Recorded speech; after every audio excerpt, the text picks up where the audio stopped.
Hey mama. No. Okay, I have to stop saying it. I literally cannot express how fun it is to start a video by going, hey mama. Hey mama, mama, you're doing great, mama. Am I a mama? No. Do I know anything about being a mom? No. However, it's extremely fun. Hey mama. Hey mama. Okay. Anyways, I usually do videos of like the media I consume. This week, I'm not gonna do that video right now. I hopefully will do it eventually. Here's the thing though, once it like that Sunday, I have like a threshold of 24 hours that Sunday once I finish consuming my media for the week, because I don't do my media Saturday to Sunday. I do it Sunday to Monday. No, Monday to Sunday. Sunday to Saturday. I got those reversed. I do mine Monday to Sunday, and once I hit that 24-hour mark of it, it's like a Monday, and Monday I'll clock, and I haven't consumed my media yet. I haven't made a video yet talking about the media I consumed. I'm not going to. So that's just my truth. But I did want to do a video on my hopefuls of media I would like to consume this week. I have 3 categories. I don't listen to music that often. I don't listen to music in the way I consume other media, so I don't have music, but I have books/comics, which is 1 category, TV shows, and movies. So this is everything I plan to consume this week: books, comics, TV shows, and movies. So I do not have an audiobook I'm listening to right now, which is crazy. I've run out of things to listen to.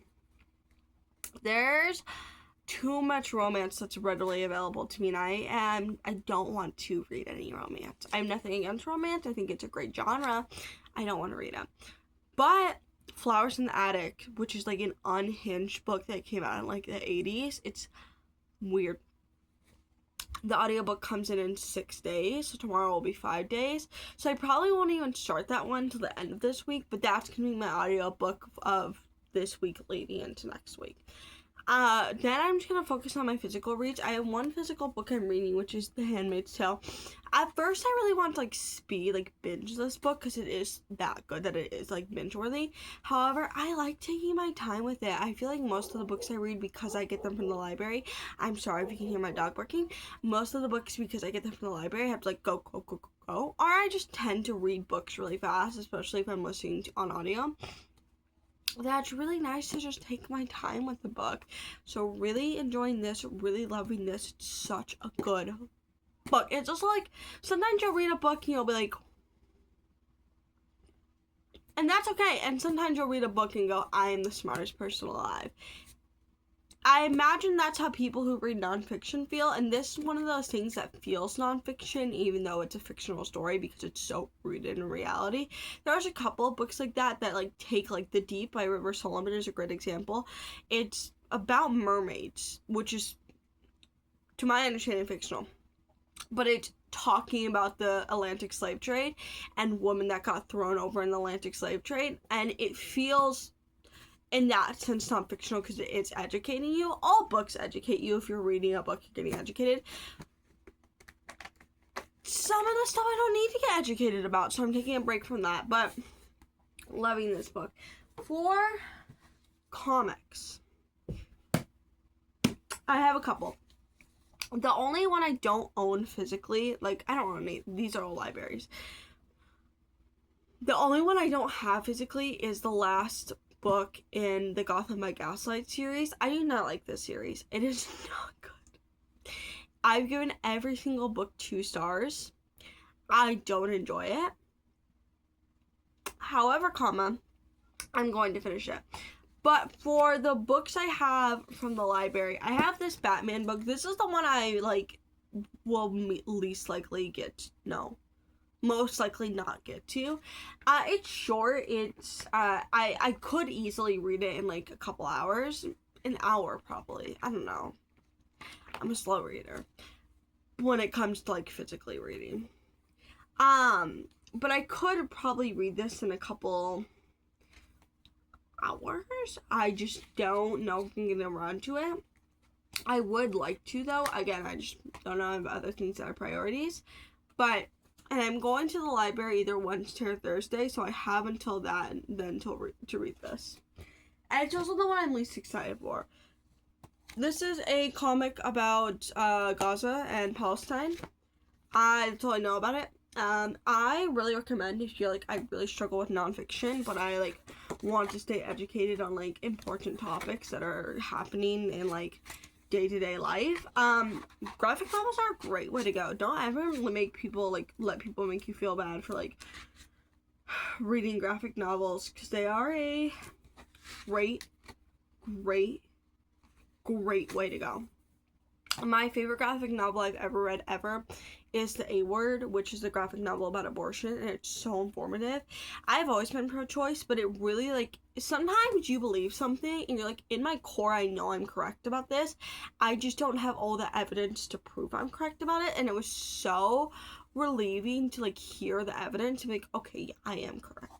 And that's how I'll imagine feeling about this. If you couldn't tell from me reading a book about Gaza and Palestine, I believe in a free Palestine, so to make that very clear.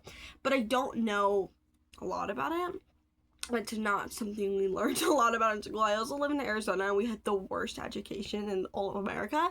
And so again, like, I know, like, genocide is wrong. Like, that feels like a very simple concept to me to understand. However, I don't know the depth of it, and I also don't know how to like argue my point, which having to argue like basic human rights is insane, but that's where we are. So I would love to educate myself more. There's actually a couple comics about Palestine, but this seemed the most consumable. It's really short, and it also like, I don't want to like spoil anything, but like this is like, hold on, let me do one that has, it had like pretty short dialogue. So it was the winner of the 2022 Palestinian Book Award. I think this will be good. I'm excited. Do I think this will be a fun read? No, but not every read has to be fun. Okay. The book I'm most excited about, like, out of everything, is this. I forget what these are called. There's like a controversy behind these types of comics. They're like a compact comic, and they have like several different comics in them. It actually has, it shows on the back. I want to read almost all of these comics on the back, but my library doesn't have any of them, which upsets me. It has American Vampire, Harley Quinn, and the Gotham City Sirens. I would love to read a comic about the Gotham City Sirens. I'm not a big Harley girl. I have nothing against her. I'm just like not a big Harley girl. However, Poison Ivy and Catwoman are my girls.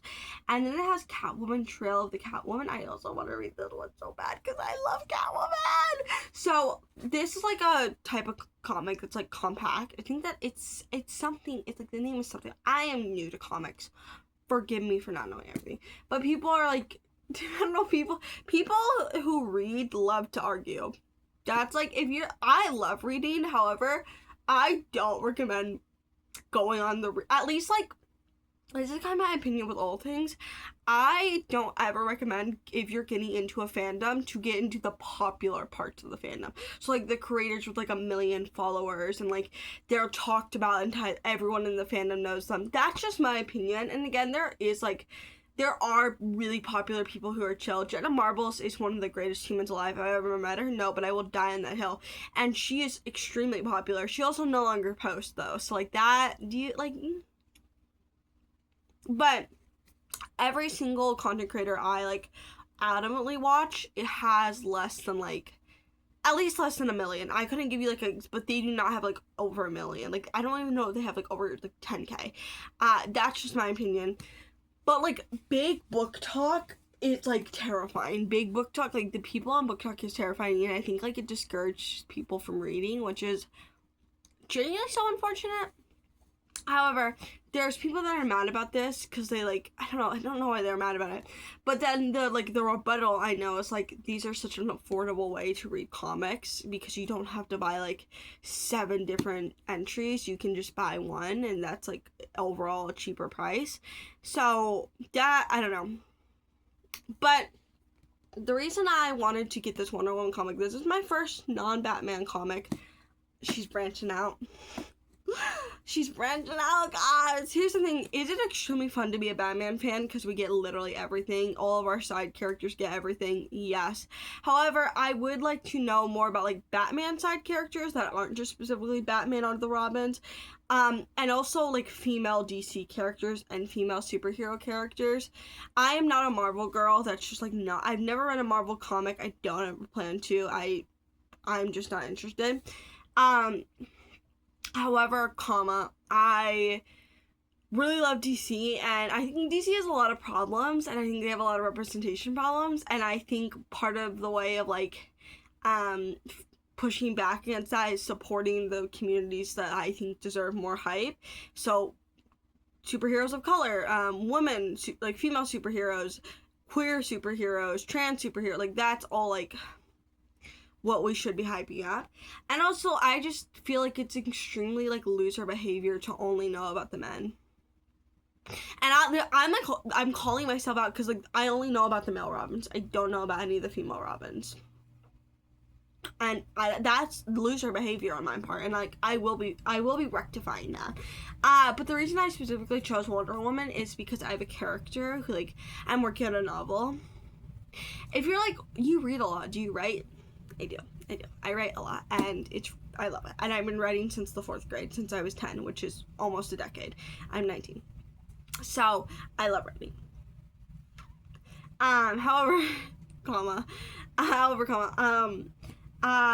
Writing is really hard. Like, writing a novel is hard. And so if there's just anything I could do that make it easier. Right now I'm on, like, a break from writing it. And I'm writing Batman fanfiction. Because that's who I am as a person. However, one of my characters, she loves Wonder Woman. I don't know why I decided that. I just, like, I thought the character is based off, like, a time in my life, like, I'm no longer at. But, like, the whole theme of the book is, like, codependent female, homoerotic female friendships that are, like, queer female friendships and, like, really unhealthy, like, female friendships. It's a sad lesbian book. That's all you need to know. And I do think it's a little exhausting to write about both characters. It follows 2 female characters, and both of them are similar, like, different versions of me. They're also, like, based off, like, girlfriends I've had, like, friends, like, girls, not, like, girlfriends. I've never been in a relationship, but, like, girlfriends. Like, there's still an implication there that I've, like, been friends with, but they're mainly based off, like, me and, like, who I am, and it is kind of exhausting to write about the old version of yourself all the time, so I wanted to give at least one of the characters things I love now, and so I made her a superhero girl, I made her a DC girl. However, she's a raging feminist because I am a raging feminist. Why do you think I'm reading The Handmaid's Tale? Why do you think I just recommended you a graphic novel about abortion? Who do you think I am? And I know she wouldn't care about Batman. She wouldn't care about Dick Grayson. She wouldn't care about Jason Todd. She'd care about every single girl. Every single girl. She is one of those, like, obnoxious bitches in middle school that are like, I only like girl characters. And it is because she's, I don't know if she's a lesbian or bisexual. I haven't decided that. Her counterpart is a raging lesbian. But she's, what is it? No, what is it? When you're, like, pretending to be straight?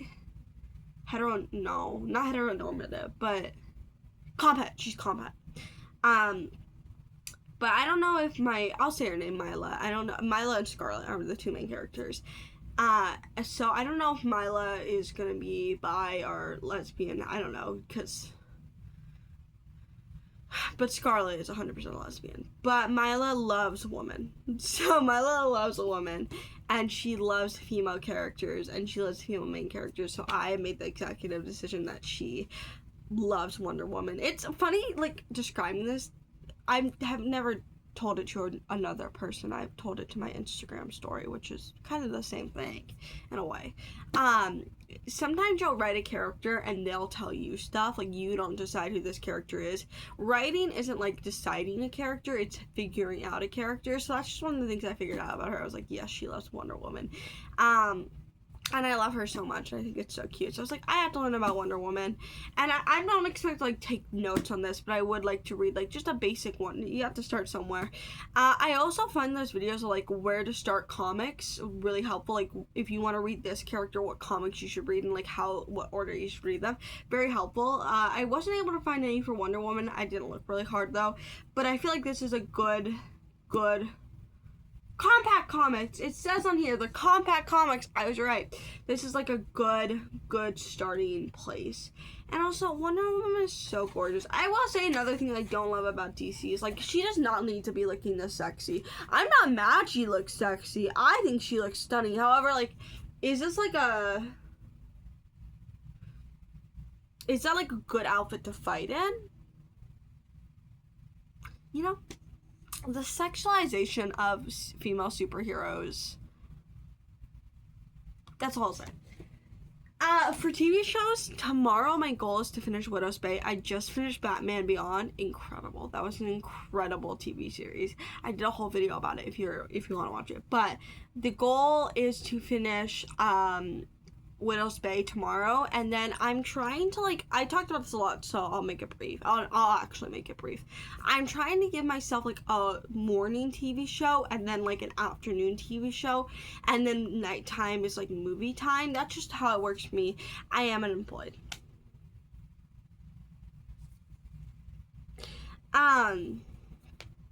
But that's just what I want to do. That's just what I want to do. So for my morning TV show, after I finish Widow's Bay, I want to do something that I can watch exclusively on my DVD player, which is Avatar: The Last Airbender. I have the entire series on DVD. And then for my Tubi is like a free streaming service, and it has Teen Titans. So I'm gonna be watching Teen Titans for the first time, and I'm mainly doing that because I want to watch Young Justice. And then for movies, I'm just going to try to watch as many movies as possible. The two I definitely want to get to are The Dark Crystal. I've been meaning to watch this, and I really, really want to watch this. I want to do like a whole movie night. And then I want to watch some of these 11 films. I've already watched 4, so I have 7 left. So I want to watch more, like, I want to get up to like 4 more of these movies. It's just Lego DC movies. And then the ones I'm not sure I'll get to, I don't know if I'm interested in watching these anymore. Luckily, they're library DVDs, but, like, I don't know how I feel about them. Not that they're bad or anything, I just, like, don't know if I'm in the mood for them. We'll see, though. My mood changes so quickly. But I think if I haven't watched these by the time I go back to the library, I'm going to return them. I also have a lot of DVDs I can watch at home, but it's Muppets Most Wanted, and then it's both Princess Diaries. I don't know if there's a third one. I'm pretty sure there's only 2. So both Princess Diaries. And I would also really want to watch Son of Batman, because I've been meaning to watch this. But yeah, that's everything I plan to consume, so okay, bye.